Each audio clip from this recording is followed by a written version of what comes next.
हरियाणा में छठे चरण के मतदान के लिए जहां तमाम सियासी दलों के द्वारा स्टार प्रचारक चुनाव मैदान में उतारे गए हैं, तो दूसरी तरफ अब चुनावी अमला यानी प्रशासनिक अमला भी पूरी तरह से मुस्तैद है।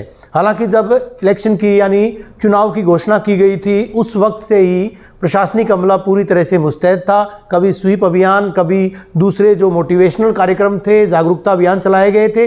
ऐसे में अब फाइनल चरण में जो है ये माना जा सकता है कि अंतिम चरण में प्रशासन की तैयारियां हैं।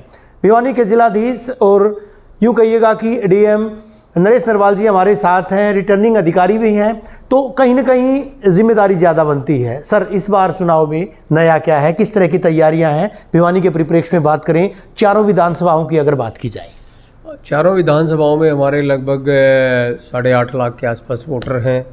इन वोटर्स में हमने आइडेंटिफाई किया था 85+ के जो हैं हमारे 13,000 वोटर हैं, और फिर हमारे हैंडीकैप जो हैं 40% से ज़्यादा हैंडीकैप हैं, वो लगभग 5,000 है। तो इनके लिए हमने स्पेशल 12D फॉर्म BLO के माध्यम से घर घर भिजवाया है, और वो जो कंसेंट हमारे पास आई है लगभग 300 लोगों ने कंसेंट दी है, और उनको पोस्टल बैलेट हमने इशू किए हैं। टीमें AROs लेवल पे बनाई गई हैं अलग अलग, और वो टीमें वहाँ जाके उनकी पोलिंग करा ली है। पोलिंग करके सारे हमारे पास जो उनके बैलेट्स हैं, पोस्टल बैलेट्स हैं, वो हमने रिसीव कर लिए हैं, और आज हमने RO महेंद्रगढ़ के पास वो भेज दिए।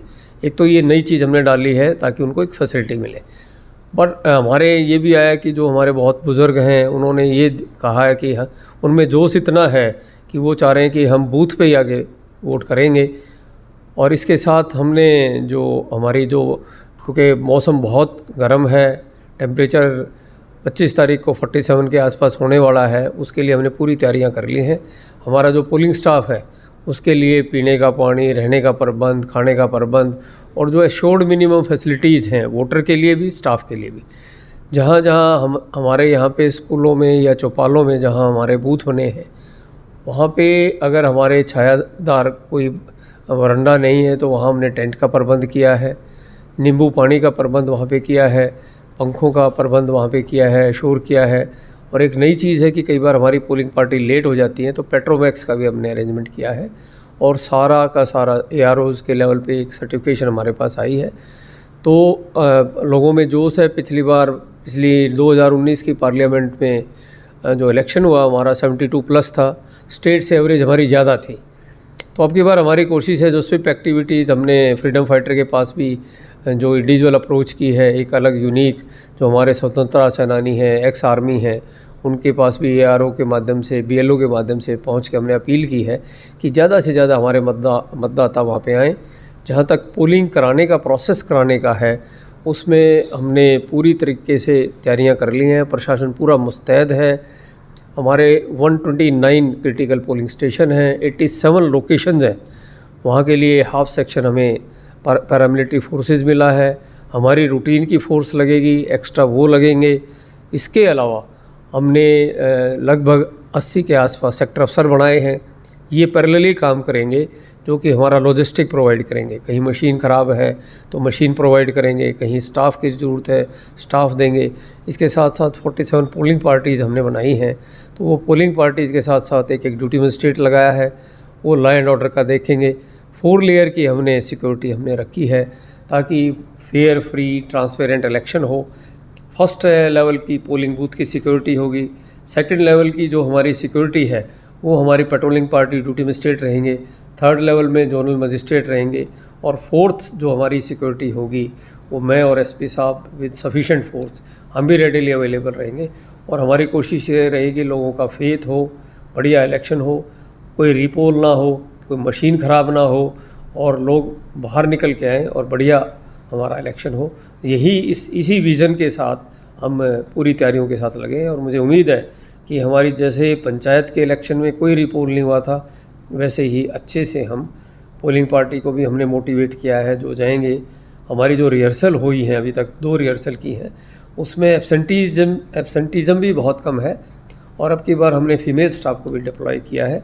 तो मुझे उम्मीद है कि बहुत अच्छा इलेक्शन कराएंगे। 72% मतदान जो है वो आंका गया था। सर, इस बार क्या मान सकते हैं कि मतदान की प्रतिशतता 78, 79, 80% को पार करेगी? क्योंकि गर्मी बहुत है सर, नींबू पानी की व्यवस्था तो कर दी पोलिंग स्टाफ के लिए, शिकंजी की व्यवस्था हो जाएगी, तमाम व्यवस्थाएं अंदर तो दुरुस्त हैं, लेकिन बाहर से जो वोटर्स आएंगे उनके लिए व्यवस्था आपको लगता है कि गर्मी में वो आ पाएंगे? बिल्कुल, जो हमने फीडबैक ली है, सारा हमारी जो तैयारियां हैं इसी के एंगल से तैयारी हमने की है कि 47 डिग्री टेम्परेचर है, कैसे लोग बाहर आएँ, BLOs के माध्यम से, AROs ने, और जितना भी हमारे NGOs हैं, जो भी हमारा मीडियम है, मीडियम ऑफ कम्युनिकेशन है, मोटिवेशन है, वो हमने सारा अमला लगा रखा है। और हम इस टारगेट के साथ चल रहे हैं कि बेहतर को क्रॉस करना ही है। पिछली बार भी हम स्टेट एवरेज से ऊपर थे, अब की बार भी हमारी कोशिश ये रहेगी, फोकस हम 80% प्लस का लेके चल रहे हैं, बट मुझे उम्मीद है कि पिछली बार को तो हम क्रॉस डेफिनेटली करेंगे। भिवानी चरखी दादरी आप देखते हैं सर, तो क्या माना जाए, कितना स्टाफ, कितने मतदान केंद्र, कितने बूथ्स बनाए गए हैं, कितनी पार्टियां जो है वहाँ पर डिप्लॉय की जाएंगी, रिपूट की जाएंगी? अगर बात करें बूथ्स की, बात करें भिवानी और चरखी दादरी की, हमारे जो पोलिंग स्टेशन है 912 है, 912 पोलिंग स्टेशन है, तो हर पोलिंग स्टेशन पे हमारे 1+4 की पार्टी लगती है। तो लगभग हमारे ये लगा लो कि 4000 के आसपास तो हमारे भिवानी में लगेंगे। रिज़र्व स्टाफ भी हमने 10% लेके चला है, बट क्योंकि दादरी में स्टाफ की शॉर्टेज थी तो ये CO साहब के माध्यम से हमारे को डायरेक्शन आई कि दोनों डिस्ट्रिक्ट्स का स्टाफ मर्ज किया जाए।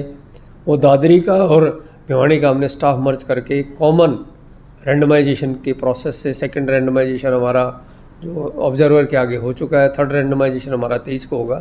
तो वो पार्टियां हमने 1+3 की पार्टी डिप्लॉय की है। लगभग 800 पोलिंग स्टेशन पे हमने पोलिंग अफसर फ़ीमेल को रखा है, और फीमेल को उसी दिन मॉर्निंग में हम भेजेंगे, उसके लिए हमने ट्रांसपोर्ट अरेंज कर दिया है। तो मॉर्निंग में लगभग 2.5-3 घंटे पहले फ़ीमेल स्टाफ ARO के पास आएंगी, और वो गाड़ी से, अलग गाड़ी से फ़ीमेल स्टाफ अलग बस में वो पोलिंग स्टेशन पे जाएंगी। फिर वहीं से हम उनका ट्रांसपोर्ट जैसे ही पोलिंग हमारी ख़त्म होगी तो उनको डेस्टिनेशन पे लेके आएंगे। बाकायदा पहली मरतबा ये भी प्रयोग किया गया है कि जो महिलाएं होंगी, महिला कर्मचारी, उनको जो है पोलिंग अफसर लगाया गया है, तो नया प्रयोग है सर। एक तरह से ये भी माना जा सकता है। तो व्यवस्थाएं जो है, ऐसे आपने बताया कि 800 ऐसी महिला कर्मचारी लगाई गई हैं। चरखी दादरी का आपने बताया कि भिवानी में 912 बूथ्स हैं, 912 जगहों पर जो है। चरखी दादरी में कितने ऐसे बूथ्स हैं जहाँ पर जो है पार्टियाँ डिप्लॉय की जाएंगी? ये लगभग आप ये लगाओ कि टोटल जो हमारी पोलिंग पार्टी दोनों के मिला के 800 पोलिंग पार्टी में फ़ीमेल लगाई हैं। वो रैंडमाइजेशन के प्रोसेस से हमने बांटा है, और रैंडमाइजेशन में क्योंकि दादरी में हमारी 2 कॉन्स्टिट्यूंसी है, यहाँ हमारी 4 कॉन्स्टिट्यूंसी हैं, वहाँ लगभग 200 के आसपास महिलाएं जाएंगी, 600 के आसपास महिलाएं हमारी यहाँ पे रहेंगी भिवानी में। तो महिलाओं को भी हमने बुला करके बाकायदा उनकी ट्रेनिंग कर दी है। जो सेकंड हमारी ट्रेनिंग हुई थी उसमें महिलाओं को, पोलिंग अफसर को भी बुलाया गया है, और बूथ पे कहाँ जाएंगी वो रैंडमाइजेशन 3rd के बाद पता लगेगा। But they are well trained and they are motivated also, और उनके लिए भी जो इलेक्शन कमीशन की हिदायतें हैं कि उनको ट्रांसपोर्ट देना है, मॉर्निंग में जाएंगी तो रात को they need not to stay overnight, तो उनको मॉर्निंग में ही हम ट्रांसपोर्ट में, अपने ट्रांसपोर्ट में लेके जाएंगे। अब बात आती है सर मतदान के बाद स्ट्रॉन्ग रूम्स की, जहां पर जो EVM मशीनें जो है उनकी सुरक्षा सुनिश्चित की जाए। हालांकि 3 टियर 4 टियर सुरक्षा जो है वहां पर वो पूरी तरह से उसको पोज किया जाता है। क्या माना जाए सर, कहाँ व्यवस्था की गई है इस बार जो है तमाम जो गिनती, जो काउंटिंग होगी चारों विधानसभाओं की? हालांकि भवानीखेड़ा जो है वो हिसार संसदीय क्षेत्र में आता है, भिवानी ज़िले का हिस्सा है, तो क्या उसकी गिनती भी भिवानी में करवाई जाएगी? कहाँ गिनती करवाई जाएगी और कहाँ स्ट्रॉन्ग रूम बनाया गया? अब की बार हमने हमारी 4 कॉन्स्टिट्यूंसी हैं, चाहे वो हिसार में हो, SDO, हमने चारों के चारों स्ट्रॉन्ग रूम्स एजुकेशन बोर्ड में बनाए हैं। सारा हमारा जो मटेरियल है इलेक्शन का 25 तारीख के बाद, पोलिंग के बाद वहाँ पे रिसीव किया जाएगा। वहाँ स्ट्रॉन्ग रूम रखे हैं हमने।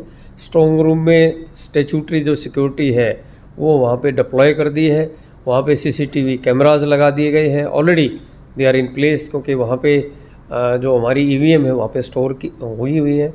तो उसके बाद भी जो हमारे पोलिंग पार्टी के कैंडिडेट हैं या उनके रिप्रेजेंटेटिव हैं, उनके लिए वहाँ जगह प्रोवाइड हमने ऑलरेडी आइडेंटिफाई कर दी है, और उनके लिए एक स्क्रीन भी लगाएंगे ताकि पूरा का पूरा जो स्ट्रॉन्ग रूम है वो बाहर विजिबल रहे, और लोगों को पूरा फेथ रहे कि जहाँ हमने EVMs को आफ्टर पोलिंग के रखा गया है वो सिक्योर हैं, बिल्कुल सेफ़ हैं। और काउंटिंग सेंटर भी हमने वहीं बनाए हैं नज़दीक, और एक यूनिक चीज़ है, हमारे लिए बहुत अच्छी चीज़ है कि हमें एजुकेशन बोर्ड में 4 ऐसे लोकेशन मिल गए कि पूरे डिस्ट्रिक्ट की हम काउंटिंग एक जगह कराएंगे ताकि सिक्योरिटी भी प्रॉपर रहे और जो हमारे इंतजामात हैं वो भी काफ़ी अच्छे रहे। लोकतंत्र के महापर्व को लेकर, इस महाकुंभ को लेकर के नरेश नरवाल जी की भिवानी वासियों से क्या अपील रहेगी? आखिरी सवाल, आखिरी मंतव्य। मेरा सभी भिवानी निवासियों से यही अनुरोध है कि स्वीप एक्टिविटी में हम भी लग रहे हैं, हमारा पूरा सरकारी अमला लग रहा है, और मेरा उनसे नम्र निवेदन यही है कि पिछली बार 72% हुआ है, तो हमारा टारगेट जो 80% का है उस तक लेके जाएं और बाहर निकलें घरों से, और जो भी आपके मन में है कैंडिडेट के बारे में, जिसके बारे में, ज़रूर मतदान करें। ये एक इलेक्शन कमीशन ने पर्व के लिए लिया है, पर्व की तरह लिया है, एक फेस्टिवल है, तो इस फेस्टिवल में, इस यज्ञ में हर आदमी आहुति डाले और ज़रूर वोट करें। मेरा ये सबसे ये अनुरोध रहेगा। धन्यवाद। शुक्रिया आपसे बात करने के लिए। नरेश नरवाल जी भिवानी के जिलाधीश हैं और पूरी तरह से तमाम कमान संभाल रखी है कि किस तरह से चुनावी प्रक्रिया को न केवल शांतिपूर्ण तरीके से बल्कि निष्पक्षता से भी इसको पूर्ण करवाया जाए। हालांकि इस बार कई सारी नई व्यवस्थाएं की गई हैं। इस बार जो मतदान केंद्र हैं, पोलिंग स्टेशंस हैं, उनके बाहर जो है आपको टेंट लगे दिखेंगे ताकि लोगों को परेशानियां ना हो, लोग जो बैठने वाले मतदाता हैं उनको बैठने के लिए कोई दिक्कत पेश ना आए।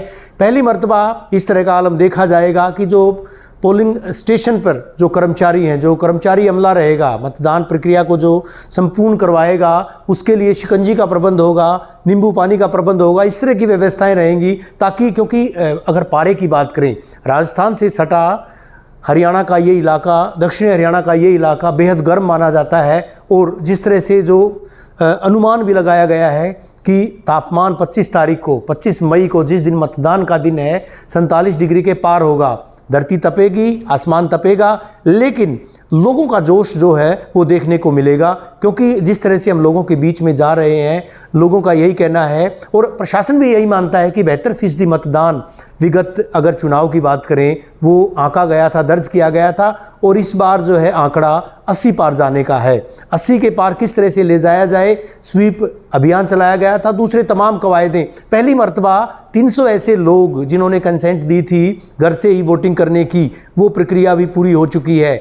इसके अलावा दिव्यांगजन जो है, दिव्यांग मतदाता है या फिर अशक्त मतदाताओं की बात करें, वो भी कहीं ना कहीं उनके लिए भी अलग से व्यवस्थाएं की गई हैं। पहली मर्तबा महिला कर्मचारियों को चुनाव ड्यूटी में जुटाया गया है ताकि स्मूथली सारा काम जो है चलाया जा सके, उनके लिए भी अतिरिक्त व्यवस्थाएं की गई हैं। बहरहाल चुनाव का पर्व है और चुनाव के पर्व में चुनाव की अगर बात करें, क्योंकि देश की सरकार चुनी जानी है, बड़ी सरकार चुनी जानी है, तमाम लोगों की हिस्सेदारी हो, और वो हिस्सेदारी तभी हो सकती है जब लोग मतदान केंद्रों पर आएंगे, स्याही लगवाएंगे, यानी मतदान करेंगे। जिम्मेदार चैनल होने के नाते इंडिया न्यूज़ हरियाणा भी तमाम लोगों से यही अपील करता है कि चुनाव के इस महापर्व में अपनी भागीदारी अवश्य सुनिश्चित करें, यानी 25 तारीख को हर मतदान केंद्र पर जाएं और मतदान